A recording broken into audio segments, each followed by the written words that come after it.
ఈరోజు లోక్సభ రిజల్ట్లో భాగంగా సాలూర మండలంలో పెద్ద ఎత్తున ప్రజలు అరవిందన్న వైపు నించొని సాలూర గ్రామంలో లీడ్ రావడం జరిగింది భారతీయ జనతా పార్టీకి.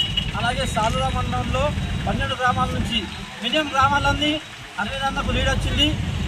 ఈరోజు అరవిందన్న గారు 1,00,000 పై ఓట్లతో గెలుపు సొంతం చేసుకున్నారు. అలాగే మన ప్రజలందరికీ ఓట్లు వేసిన అందరికీ భారతీయ జనతా పార్టీతో కలిసి ముందడుగు వేస్తున్నారని చెప్పేసి, అలాగే భారతీయ జనతా పార్టీ తరఫు నుంచి నేను సాలూర మండల శాఖ తరఫు నుంచి అందరికీ ధన్యవాదాలు తెలుపుతున్నాం. అరవిందన్న తరఫు నుంచి కూడా అందరికీ ధన్యవాదాలు తెలుపుతున్నాం. అరవిందన్న నాయకత్వం